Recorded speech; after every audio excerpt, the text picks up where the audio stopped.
Hi families, this is Mrs. Schweigrath coming to you from Blue Heron, and I have with me a very special guest. Hi, my name is Mrs. Stafford, and I'll be doing the 2-3 classroom split. And we want to thank you guys for being here with us tonight. We wanted to take a little bit of time to explain about the 2-3 split. We really do appreciate your patience. We were hoping that by today we would have been given another classroom position. And so as we go through the slides, we'll be able to explain to you how that is working, why the decision was made, and then how we plan to meet the needs of all the students in the classroom.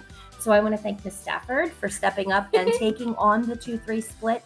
I want to thank you for your patience as we were hoping that we would be able to hire another teacher and we would not be sharing this video with you. Instead, that we would be making a phone call to say, hey, your child is in an all second grade class or an all third grade class. And because we are not at that point, we're going to go ahead and share with you how the decision came to be and then how we are going to meet the needs of the students. If you have any questions after you watch this video, feel free to reach out to Ms. Stafford or myself. We're excited to talk to you, meet with you, and talk about your kiddos. Hope you guys have a great start to the school year and enjoy this informational session. So in our 2-3 split classroom, what gives? When we consider a classroom and are asking for additional staffing, which we have done, they ask us to look at grades 2 and 3 together. We take those two grades and we combine the enrollment. We add the number of students together and divide that total number by the number of teachers in that grade. So currently in second grade, we have 91 students, and currently in grade 3, we have 101 students. And we have a total of 7 teachers. We have to divide that number by 7.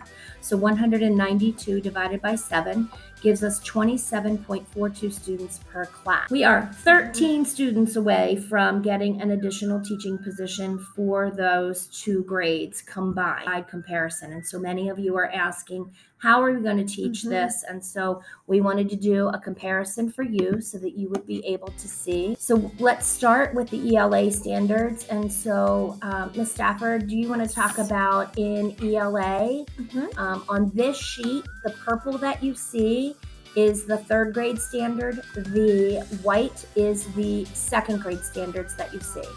See on these priority standards for ELA, 2nd and 3rd grade actually align pretty seamlessly. In 2nd grade and in 3rd grade, they're going to be, if you look at their phonics and word recognitions, 2nd grade, we're going to be distinguishing long and short vowels. We're also going to be knowing spelling sound correspondence for additional common vowel teams, decoding regular spelled 2-syllable words, decoding words with common prefixes and suffixes, identifying words with inconsistent but common spelled sound correspondence, and recognizing and reading grade appropriate irregular spelled words. This is actually, we're able to do this in our small group time and meet those needs of those students because we are in a 2-3 split. A lot of these 2nd graders in reading and their reading levels, which means they can actually see a lot of the 3rd grade standards, like identifying and noting the meaning of the most common prefixes, decoding words with common Latin suffixes, and then we can give them their needs in their small group time because of how our class is split. So we went through for you, and FCPS is working with us as well. They have a 2-3 curriculum that we will be accessing. When we look at fluency, which is also in our ELA standards, you see that in RF4A, we're going to read on-level text with purpose and understanding. And if you go to the purple, which is right here, that's our 3rd grade standard. It is exactly the same. If you go to RF4B, we're going to read on-level text orally with accuracy, appropriate rate, and expression on successive readings. You'll see that that's exactly the same in 3rd grade. And then RF4C, use context to confirm or self-correct word recognition and understanding, rereading as necessary. And you will see that we also have that as a 3rd grade standard. So under fluency, again, we'll be able to meet the students on their on-level text, and that's based on their reading levels. And as Ms. Stafford said, we have aligned our students that they have similar reading abilities. Then we look at reading literature, the progressions, and we put the white is 2nd grade standards, Purple is third grade standards. Again, as you can see, those priority standards are similar in their alignment. Then we go down to your range of reading, exactly the same standard. You go down to reading informational text, standards are exactly the same. We'll give you a second to look at those. And then we go down to our writing progressions and our writing standards. And they are also very similar in what we're asking students to do. And all of those needs can be met in small group. The next set of priority standards that we examine to see what would we be teaching and how would that work is our second and third grade math standards. This becomes a little more tricky for us because there are varying differences, I guess, in second and third grade. So in order to meet the needs of our second and our third grade learners and where they are in their understanding, the math specialist, Ms. Jenkins Cuppet, will be in the classroom teaching during math time with the students. So we're excited that she's been willing to give up that time in her schedule to be able to work with students to make sure that we are meeting the individual needs of both our second and our third graders. Here is the schedule, and this is what it will look like. And we are going to follow the third grade curricular schedule. And we can talk about that more at back to school night.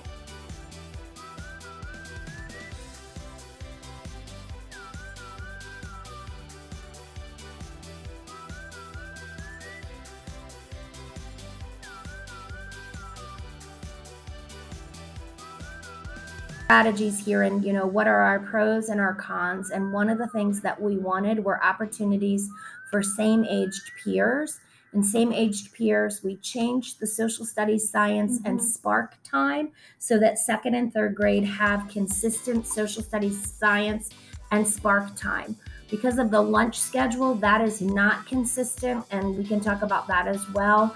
Our second graders will be going to second grade classrooms for social studies and science, and they will also be doing their spark time with second grade, and our third graders will be doing spark time, social studies and science with their third grade peers. So we had to weigh our options. Yes, we did. And so one of the cons of leaving things the way they were without the split was that the second grade class size was 30.3 students in a class, and then our third grade class size was 33.6. So those were two cons if we left things the way that they were. Students need an opportunity to be with their grade level peers. And we needed to be able to ensure opportunities for students to be with grade level peers. Which leads to our pros, which a great pro of this is it lowers the class size, which means teachers are able to differentiate and meet the needs of their students in a more better environment because there's less students. Also, it gives opportunities. We did find opportunities to be with grade level peers in social studies, science, and spark time, which is going to be a great pro for them to be able to mingle with peers of their same age. And I think the other pro that we didn't list on here was when we were considering academic growth for students, there's opportunities for all students to grow. We call that homogeneous grouping, and that's when we group students by similar abilities. And that's pretty exciting that we have second and third graders with similar abilities who are going to help each other grow and learn. And we appreciate that your flexibility in that as well. Kind of talked about how we are going to address curriculum. We've talked about the staffing that is going to support us. We've talked about opportunities to meet academic needs, and we've talked about opportunities to meet social needs. One of the things that we didn't talk about was lunch. And so for lunch, it is grade levels we are going by grade level, and we're going to follow the third grade lunch schedule, but we are having assigned seating, and students are going to be seated 3 feet apart at lunch. If those rules should change at any point during the school year, we will look for opportunities for second and third grade to be able to eat together in the cafeteria, and our second graders to be able to eat with their second grade peers. So that is a piece that we are looking at, and we are monitoring our enrollment very closely. And so if our numbers continue to grow, there still may be that possibility to add an additional teacher. So if you have any friends that are out there and haven't registered, please tell them to do so soon, especially if they have a second or a third grader. I understand that my letter, in talking with a lot of you and monitoring the Facebook page, was as clear as mud, and I apologize for that. I sincerely had hoped that we would not be creating this video today and that we would have been adding a teacher, but sometimes the things don't work out the way that we think that they're going to. Mrs. Stafford and I, as well as all of the other second and third grade teachers, really appreciate your support and your understanding. And we promise to love and care for your kids as if they were our very own. Absolutely. We are very excited to meet them and to do this journey with them. So thank you so much. If you have any questions, feel free to reach out and contact us. We are looking forward to working with you this school year. Thank you so much for taking the time to watch this video. 2 more sleeps till we see you on Wednesday morning. Can't wait, guys. Bye. Bye.